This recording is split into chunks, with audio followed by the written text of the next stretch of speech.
ہم تیسرا شعر کر رہے ہیں خواجہ میر درد کا۔ دید و دید جو ہو جائے غنیمت سمجھو، جوں شرر ورنہ ہم اے اہل نظر جاتے ہیں۔ دید و دید ہونا، آنکھوں سے آنکھوں کو دیکھنا، ایک دوسرے سے ملاقات کرنا، بالمشافہ ملاقات کرنا، آمنے سامنے بیٹھ کے ملاقات کرنا۔ دید و دید جو ہو جائے غنیمت سمجھو۔ غنیمت اس مال کو کہتے ہیں جو ہاتھ میں آ جائے، کچھ نہ کچھ ہاتھ آ جائے، اس کو غنیمت کہتے ہیں۔ ویسے یہ ٹرم ہے باقاعدہ، اور مالی غنیمت کہا جاتا ہے اس مال کو جو کسی جنگ میں دشمن سے آپ کے ہی ہاتھ آ جائے، اسے مالی غنیمت کہتے ہیں۔ لیکن یہاں اس سے مراد وہ نہیں ہے، مراد یہ ہے کہ جو مل جائے۔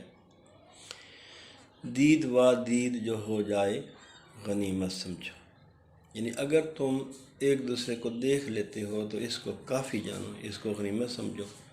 جوں شرر کی طرح، ورنہ ہم اے اہل نظر جاتے ہیں۔ ورنہ اہل نظر ہماری زندگی میں شرر کی مانے جائے، بڑی عارضی زندگی ہے۔ شرر کہتے ہیں، یہ باغ جلتی ہے نا تو اس وقت چنگاری اڑتی ہے، اس اڑتی چنگاری کو شرر کہتے ہیں۔ وہ جب تک اوپر جاتی ہے وہ چنگاری نظر آتی ہے، اور وہ نیچے آتی ہے راکھ بن جاتی ہے، یعنی نہایت عارضی، کسی چیز کے عارضی پان کو ظاہر کرنے کے لیے اس کے لیے شرر کا لفظ استعمال کیا جاتا ہے۔ اس شعر میں شاعر نے زندگی کی ناپائیداری کو بیان کیا۔ میں پہلے عرض کر چکا ہوں کہ جو صوفیاء ہیں وہ زندگی کو بڑا ناپائیدار سمجھتے ہیں، عارضی سمجھتے ہیں، اور اس پہ بھروسہ نہیں کرتے۔ اور خاص طور پر ہم جب درد کے حالات زندگی دیکھتے ہیں، ان کے ابتدائی جو حالات ہیں وہ، اور پھر جب دلی پہ وہ ایک قیامت ٹوٹی اس کے بعد کے جو حالات ہیں، تو بڑا فرق ہے۔ تو خواجہ میر درد یہ کہتے ہیں کہ اگر تم مجھے دیکھ لو اور میں تمہیں دیکھ لوں تو یہ کافی ہے، ورنہ ہماری زندگی محض شرر کی طرح ہے، بس ابھی اڑے اور پھر راکھ ہو کے واپس آ گئے۔ جو چند لمحے زندگی کے ہیں ان کو مثبت طریقے سے استعمال کرو۔ اس میں ایک پہلو یہ بھی ملتا ہے کہ جو زندگی ہے وہ بڑی عارضی چیز ہے، اور اس میں مثبت کام کر لو، اس کو منفی کاموں میں ضائع نہ کرو۔ بڑی عارضی چیز ہے، اگر تم اس کو منفی کاموں میں ضائع کرو گے تو یہ رزلٹ لیس ہوگی، بلکہ تمہارے نقصان کا باعث بنے گی۔ تو فائدہ اس میں ہے کہ چونکہ عارضی چیز ہے اس لیے اس سے فائدہ اٹھاؤ، اور اس میں مثبت کام کر کے اپنے کام کی وجہ سے تم پائیدار بن جاؤ۔ اگر تم اس ناپائیدار زندگی میں پائیدار کام کرو گے تو تم پائیدار ہو جائے گی، زندگی تمہاری پائیدار ہے۔ مثال کر دیکھیں نا، علامہ اقبال رحمۃ اللہ علیہ دیکھ لیں، قائد اعظم کو دیکھ لیں، تو وہ لوگ دنیا سے رخصت ہو گئے لیکن ان کے نام باقی ہیں۔ تو جو لوگ بڑے کام کرتے ہیں ان کے نام باقی رہتے ہیں، اگرچہ ان کی زندگی ختم ہو جاتی ہے، ظاہری زندگی ختم ہو جاتی ہے۔ تو ایک پہلو اس میں سے، شعر میں سے یہ نکلتا ہے کہ زندگی بڑی عارضی چیز ہے، اتنی مختصر ہے کہ بس ایک دوسرے کو دیکھنا کافی ہے۔ ہاں، اس کو اگر تم پائیدار بنانا چاہتے ہو تو پھر تم کوئی نہ کوئی مثبت کام کرو، کوئی تعمیری کام کرو، تاکہ تمہارے مرنے کے بعد لوگ تمہیں یاد رکھیں۔ بے ہنر دشمنی اہل ہنر سے آ کر منہ پہ چڑھتے تو ہیں پر دل سے اتر جاتے ہیں۔ بے ہنر کہا جاتا ہے ایسے آدمی کو جس کے پاس کوئی ہنر نہ ہو، گھٹیا آدمی، کم ظرف آدمی، کمینہ آدمی۔ اہل ہنر اس کا متضاد ہو گیا، یعنی ایک بڑی آدمی، شریف آدمی، نیک نفس آدمی۔ اگر کوئی بے ہنر کسی اہل ہنر کے ساتھ دشمنی کرے تو رزلٹ کیا نکلتا ہے؟ منہ پہ چڑھتے تو ہیں پر دل سے اتر جاتے ہیں۔ منہ پہ چڑھنا، ان کا ذکر ہونا شروع ہو جاتا ہے، بات لوگ ان کی کرتے ہیں پر دل سے اتر جاتے ہیں، لیکن دل سے ان کی محبت ختم ہو جاتی ہے۔ یعنی ان لوگوں کی بات تو ہوتی رہتی ہے لیکن محبت کے ساتھ نہیں بلکہ نفرت کے ساتھ۔ تو خواجہ صاحب فرماتے ہیں کہ اگر کوئی بے ہنر آدمی، کوئی کمینہ آدمی، کوئی کم ظرف آدمی، کوئی گھٹیا آدمی کسی بڑے آدمی کے مقابلے پر آ جائے، کسی شریف آدمی کے مقابلے پر آ جائے، کسی اعلیٰ ظرف آدمی کے مقابلے پر آ جائے، تو اس کا نام تو لوگ لیں گے، اس کا ذکر، اس کا چرچا رہے گا، لیکن نفرت کے ساتھ۔ اس کی بہت سی مثالیں میں تاریخ ملتی ہیں۔ دیکھ لیں کہ جہاں جناب امام حسین رضی اللہ تعالیٰ عنہ کا اسم گرامی آتا ہے، وہیں یزید کا بھی آتا ہے، لیکن جب جناب امام علی مقام کا نام آتا ہے ہمارے سارے احترام سے جھک جاتے ہیں، ہمارے دل میں بے پناہ احترام پیدا ہوتا ہے، محبت پیدا ہوتی ہے، عقیدت پیدا ہوتی ہے، مودت پیدا ہوتی ہے، آنکھیں جھک جاتی ہیں۔ اس کے برعکس جب یزید کا نام آتا ہے تو ایک نفرت کا لوا ہمارے ذہنوں سے ابلتا ہے، شدید ترین نفرت کا اظہار ہوتا ہے. تو منہ پہ تو ہے وہ، لیکن دل میں نہیں ہے، دل سے اتر جاتے ہیں. اسی طرح سے آپ دیکھیں کہ جب نبی مکرم شفیع اعظم جان دو عالم صلی اللہ علیہ وآلہ وسلم کا نام اسم گرامی لیتے ہیں، ان کا ذکر کرتے ہیں، تو ہمارا آنکھیں جھک جاتی ہیں احترام سے، زبان پہ بے ساختہ درود پاک کے الفاظ آ جاتے ہیں. اور اس کے برعکس جب ابو لہب کا نام لیتے ہیں جس نے آپ کے ساتھ دشمنی کی، تو ہمارے ذہنوں سے نفرت ایک طوفان جنم لیتا ہے جو اس کی طرف بڑھتا ہے. تو منہ پہ چڑھتے ہیں یہ لوگ. اسی طرح سے جناب موسیٰ علیہ السلام کے ساتھ فرعون کا ذکر ملتا ہے، لیکن موسیٰ علیہ السلام کا ذکر احترام سے ہوتا ہے، اس کے برعکس فرعون کا ذکر نفرت سے ہوتا ہے. تو شعر کا مطلب یہ ہوا کہ اگر کوئی بے ہنر کسی اہل ہنر کی دشمنی پر آ جائے، یعنی کوئی کمینہ آدمی کسی عالی ذات آدمی کے مقابلے پر آ جائے، تو اس کا منہ پہ تو چڑھ جاتا ہے، اس کا باتیں تو لوگ کرتے ہیں لیکن نفرت کے ساتھ کرتے ہیں، دل سے اتر جاتے ہیں. ہم کسی راہ سے واقف نہیں، جو نور نظر رہنما تو ہی تو ہوتا ہے جدھر جاتے ہیں. اس شعر میں شاعر نے اپنے آپ کو اپنے معبود کے سامنے آپ کہہ لیں کہ بے بس ظاہر کی ہے. شاعر کہنا یہ چاہ رہا ہے کہ میں کسی راستے سے، ہم کسی راہ سے واقف نہیں. میں تو کسی راستے کو نہیں جانتا کہ میں نے دائیں جانا ہے، بائیں جانا ہے، آگے جانا ہے، پیچھے جانا ہے، کس طرف مجھے جانا چاہیے، کس طرف نہیں جانا چاہیے. میں کسی راستے سے آگاہ نہیں ہوں. آنکھ کے نور کی طرح، جو نور نظر آنکھ کے نور کی طرح، رہنما تو ہی تو ہوتا ہے جدھر جاتا. ہم جدھر بھی جاتے ہیں تیری رہنمائی میں جاتے ہیں، تیرے پیچھے پیچھے چلتے ہیں. تو اقتداء جو ہے یہ صوفیاء کا ایک بہت بڑا وتیرہ ہے. اب اس کے نا دو معنی ہوں گے اقتداء کے. ایک مطلب یہ ہوگا کہ جو جس طرف تجھے دیکھتے ہیں اس طرح چل پڑتے ہیں، تیرے پیچھے پیچھے ہوتے ہیں، تو اسے راف نہیں کرتے. اور دوسرا اس کا مطلب ہے کہ جو حکم تو دیتا ہے وہ کرتے ہیں، یعنی تیری خواہش کے مطابق زندگی بسر کرتے ہیں. جو تو نے کہا وہ کر دیا، جس سے تو نے روکا اس سے روک گئے. جو تیرا حکم ہے اس کو مانا، اس کے سامنے سر تسلیم خم کیا، اس کو اپنی خواہش کے اوپر مقدم جانا، اس کو ہم نے بہتر جانا، اس کو ترجیح دی، اپنی خواہش کو ترک کیا. ایک مطلب یہ. دوسرا مطلب یہ ہے کہ ہم جس طرف پہ جائیں، جس گلی سے جائیں، جس راستے سے جائیں، تیری محبت کھینچ کے لے جاتی ہے. اور اسے آپ حمد کا شعر بھی کہہ سکتے ہیں، اسے نعت کا شعر بھی کہہ سکتے ہیں. یہ عشق مجازی بھی ہے. حمد کا یوں ہے کہ شاعر یہ کہتا ہے کہ یا اللہ جو تو پسند فرماتا ہے ہمیں وہ پسند ہے. تو کہتا ہے کہ سحری سے لے کر افطاری تک کچھ نہیں کھانا پینا، چھوڑ دیتے ہیں. تو کہتا ہے کہ جناب یہ طواف کرنا ہے اور تمہارے کندھے ننگے ہونے چاہیے، ہم کوئی اعتراض نہیں کرتے. تیرا حکم ہوتا ہے کہ صفا مرغ دوڑو، ہم دوڑتے ہیں. تو جو تیرا حکم ہوتا ہے اس کی تعمیل کرتے ہیں. تو آنکھ کے نور کی طرح تیرا حکم ہماری رہنمائی کرتا ہے. جس طرح آنکھ کا نور بندے کو راستہ دکھاتا ہے، تیرا حکم ہمیں راستہ دکھاتا ہے، اور اس حکم کے پیچھے پیچھے چلتے ہیں. ہم اس میں کوئی کسی قسم کا اعتراض نہیں کرتے، اسے انحراف نہیں کرتے، اس حکم کی فرما برداری کرتے ہیں، اس کے اوپر عمل کرتے ہیں، اور اس حکم کو ایسے سمجھتے ہیں جیسے کسی بندے کی آنکھ کا نور ہوتا ہے، جو اس کی بینائی ہوتی ہے. تو تیرا حکم ہمارے لیے وہی درجہ رکھتا ہے جو عام آدمی کے لیے آنکھ کی بینائی درجہ رکھتی ہے، کہ جب تیرا حکم آتا ہے تو ہم اس پہ عمل کرتے ہیں، اسی کو اپنے لیے روشنی سمجھتے ہیں. نعت کا شعر بھی بنے گا، تو یوں بنے گا کہ شاعر کہتا ہے کہ نبی کریم علیہ السلام کی محبت ہم سے کرواتے ہیں. جو کچھ یعنی اللہ کے احکامات پر عمل کرتے ہیں تو نبی کریم علیہ السلام کی محبت میں، اقتداء میں، کیونکہ ہم نے تو اللہ کو دیکھا نہیں ہے، اور ہمیں یہ بھی پتہ نہیں ہے کہ یہ احکامات جو ہمارے اوپر ہمیں دیے گئے ہیں عمل کرنے کے لیے، یہ کس کے ہیں. نبی کریم علیہ السلام نے فرمایا کہ اللہ کا یہ حکم ہے، ہم نے اس کو مان لیا.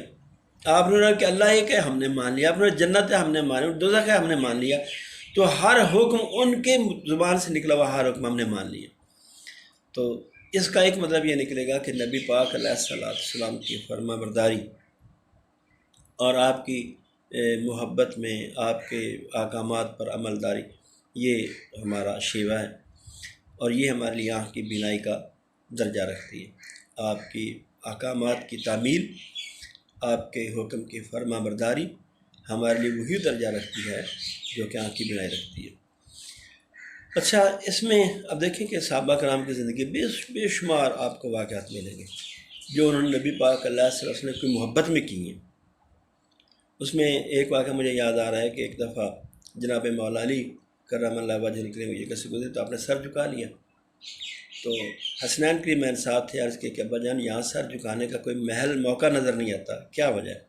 فرمایا کہ کس زمانے میں یہاں بیری کا درخت ہوا کرتا ہے، اس کی شاخیں جھکی ہوئی تھی، نبی پاک علیہ السلام یہاں سے گزرے، آپ کے سر پہ امام مبارک تھا، دستار مبارک تھی، آپ نے سر جھکا لیا کہ کہیں اس شاخ کے ساتھ میری دستار اڑس نہ جائے۔ پیچھے ابو بکر تم نے بھی سر جھکا لے، پیچھے عمر تم نے بھی سر جھکا لے، پیچھے میں تھا میں نے بھی سر جھکا لے۔ کہتے ہیں وہ دن گیا آج کا ہے، میں جب بھی یہاں سے گزرتا ہوں سر جھکا کے گزرتا ہوں، رہنما تو ہی تو ہوتا ہے جدھر جاتے ہیں۔ وہ سر بھی جھکاتے اس لیے کہ یہاں اللہ کے رسول نے سر جھکایا تھا۔ حضرت عبداللہ بن عمر رضی اللہ تعالیٰ کے بارے میں آتا ہے کہ ایک درخت کے پاس سے گزرے تو مسکرائے، تو کسی نے کہا جی یہاں کیوں مسکرائیں، کیا وجہ ہے، کوئی لطیفہ تو نہیں ہوا؟ آپ نے فرمایا کہ میں نے دیکھا تھا کہ ایک دفعہ نبی پاک علیہ السلام اس پاک کے پاس سے گزرے تھے اور مسکرا رہے تھے، جب سے لے کر آج تک میں جب بھی یہاں سے گزرتا ہوں میں مسکراتا ہوں، رہنما تو ہی تو ہوتا ہے جدھر جاتے ہیں۔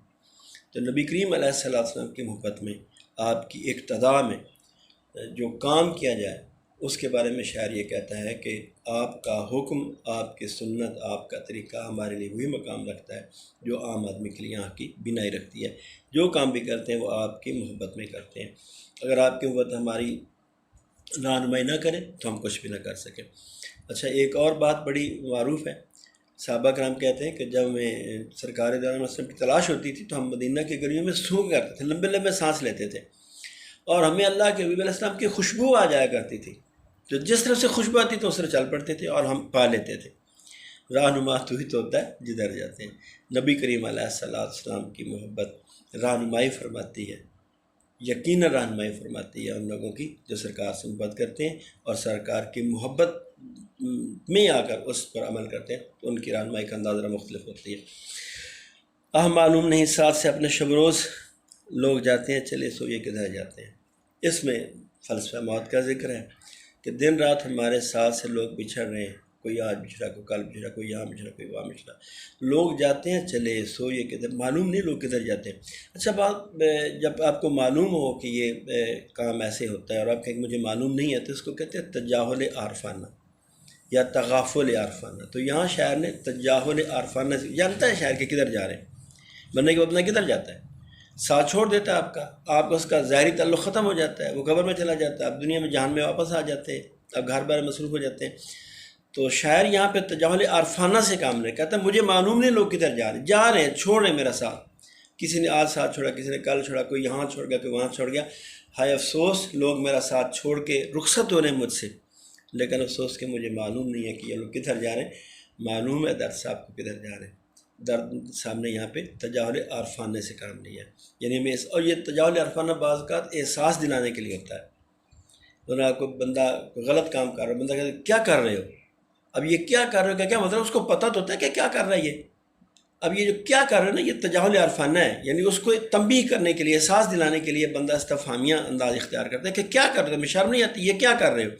اب کیا کا کہنے کا کیا مطلب ہے، کیا تو ہوتا ہے نا کہ جب آپ کو معلوم نہ ہو تو آپ کہتے ہیں کہ یہ کیا ہو رہا ہے، تو پھر آپ کو بتایا جاتا ہے کہ یہ ہو رہا ہے، جب دیکھ رہے ہیں کہ غلط کام ہو رہا ہے آپ اس پہ کہتے ہیں کہ یہ کیا کر رہے ہیں، تو اس کا مطلب ہے کہ یہ تجاہل عارفانہ ہے اور آپ تنبیہ کرنے کے لیے آپ استعمال کر رہے ہیں۔ تو بعض کا تجاہل عارفانہ تنبیہ کرنے کے لیے، وارننگ دینے کے لیے، احساس دلانے کے لیے، خبردار کرنے کے لیے استعمال کیا جاتا ہے۔ تو یہاں پہ خواجہ میر زاد نے تجاہل عارفانہ اختیار کیا ہے، اور یہ ہمیں احساس دلانے کے لیے کہ دیکھو آج وہ بچھڑا، کل تمہاری باری، یہاں سب لوگ تیار بیٹھے کہ وہ آج گیا کو کل گیا، یہاں مستقل ٹھکانا کسی کا نہیں ہے۔ آج تم کسی کو دفن کر کے آ رہے ہو تو یہ مت بھولو کہ کل تمہیں بھی کوئی دفن کرنے جائے گا۔ آج تم کسی کی میت کا اعلان سنتے ہو تو کل تمہارا اعلان ہو جائے گا۔ آج کسی کا جنازہ پڑھنے جا رہے ہو، کل تمہارا جنازہ کو پڑھے گا۔ تو اپنی باری کا انتظار کرو، اس دنیا میں پڑھ کے غفلت کا شکار مت بنو، بلکہ آگاہ رہو کہ ایک نہ ایک دن تمہیں یہاں سے روانہ ہونے، رخصت ہونا، اس کی طرف احساس دلایا خواجہ میر زاد نے۔ اچھا، تا قیامت نہیں مٹنے کا دل عالم سے، دردم اپنے بس چھوڑے اثر جاتے ہیں۔ اس میں یہ آپ کہہ سکتے ہیں کہ فنی طور پر ٹیکنیکلی اس شعر کو ہم کہہ سکتے ہیں کہ اس میں شاعرانہ تعلی ہے، تعلی تے این لامیلی تعلی۔ شاعرانہ تعلی یہ ہوتی ہے کہ کوئی شاعر اپنے آپ کو بڑا کہتا ہے کہ میں بڑا شاعر۔ اچھا، یہ بڑا پن جو ہے نا، یہ اگر نثر میں ہو تو یہ خامی ہوتی ہے، کوئی یہ کہے کہ جی میں ایک بڑا مصنف ہوں، میں ایک بڑا شاعر ہوں، میں ایک بڑا نثر نگار ہوں، میں ایک بڑا استاد ہوں، میں بڑا وکیل ہوں، میں بڑا فن خواہ ہوں، تو لوگ اس کو نفرت سے دیکھتے ہیں، اس کی مذمت کرتے ہیں، اس کو اچھا نہیں سمجھا جاتا، برا سمجھا جاتا ہے۔ لیکن یہ بات اگر شاعرانہ انداز میں کسی شعر میں کی جائے تو پھر اس کو اچھا سمجھا جاتا ہے اور اس کو شاعرانہ تعلی کہا جاتا ہے۔ تو خواہ یہاں پہ خواجہ مرزا صاحب نے شاعرانہ تعلی سے کام لیا ہے۔ فرماتے ہیں کہ اے درد، میرے شاعری کا اثر قیامت تک لوگوں کے دلوں سے مٹنے کا نہیں ہے۔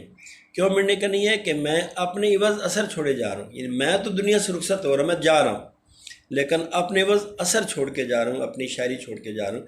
اچھا، اس کا ایک مطلب یہ ہوتا ہے کہ جب کسی چیز کی قیمت زیادہ ہوتی ہے تو وہ دیر پا ہوتی ہے۔ مثلا اگر آپ کوئی ایک موبائل فون لیتے ہیں 1,500-2,000 کا، اور اس کی جو ڈیوریشن ہے، اس کی جو لاسٹنگ ہے وہ فرض کیجیے کہ 1.5 سال ہے، اگر آپ اس کے بدلے میں 15-20 ہزار کا فون لیتے ہیں تو اس کی ویلیو زیادہ ہوگی، وہ زیادہ عرصہ چلے گا، زیادہ کام کرے گا، زیادہ دیر پا ہوگا۔ تو درد کہتے ہیں کہ میں نے شاعری کی ہے اپنی زندگی کے بدلے میں نے جو کاسٹ آف پوئٹری ہے وہ میری لائف ہے، at the cost of life میں نے یہ کلام تحریر کیا ہے، یعنی اس کے بدلے میں نے زندگی دی ہے، اور زندگی دے کے یہ کلام لیا ہے، تو پھر یہ قیمت تھوڑی تو نہیں درد نے دی، بہت زیادہ قیمت دی ہے۔ اور اتنی زیادہ قیمت دینے کے بعد درد سمجھتے ہیں کہ یہ میری شاعری کا اثر لوگوں کے دلوں سے مٹنے والا نہیں ہے، یہ تا قیامت اثر برقرار رہے گا۔ اور وجہ انہوں نے خود بتا دی ہے کہ میں نے اپنی زندگی دے کر یہ کلام خریدا ہے۔ غزل ہماری مکمل ہوگی جناب پہلی، انشاءاللہ دوسری غزل کل کریں گے اور ساتھ ہی اس کی مشقیں کریں گے۔ اس طرح سے اس کے بھی اگلی غزل کے ہمارے پاس 1 2 3 4 5 6 شعر ہیں، تو 3 شعر کے ہم چھوٹے چھوٹے سے اس کے کلپ بنائیں گے تاکہ آسانی کے ساتھ آپ پہ اپلوڈ ہو جائے، ساتھ اس کی مشقیں کر لیں گے۔ یہ 2 غزلیں کرنے کے بعد پھر ہم انشاءاللہ سبق کی طرف آئیں گے، پھر گرامر کریں گے۔ اگر آپ نے کوئی بات پوچھی نہیں تو میں دوبارہ کہتا ہوں، میرے اپنے ذاتی نمبر پہ آپ مہربانی کر کے واٹس ایپ کر سکتے ہیں، میسیج کر سکتے ہیں، کال کر سکتے ہیں۔ آپ کسی قسم کی رہنمائی آپ کو درکار ہے، میں جتنے جوگا ہوں، جو مجھے آتا ہے میں حاضر ہوں۔ آپ کسی بھی وقت مجھ سے بات کر سکتے ہیں، رابطہ کر سکتے ہیں۔ اگر نہیں آتا ہوگا تو میں معذرت کر لوں گا، آتا ہوگا تو جو مجھے آتا ہے میں آپ کو بتا دوں گا۔ گروپ میں آپ شیئر نہیں کریں گے اپنے میسیج، کیونکہ وہ غیر معیاری ہوتے ہیں، اور پرنسپل صاحب ہمارے ممبر ہیں، تو یہ مجھے مناسب نہیں لگا، اس لیے میں نے سیٹنگ چینج کر دیا۔ اللہ تعالیٰ آپ کا حامی و ناصر۔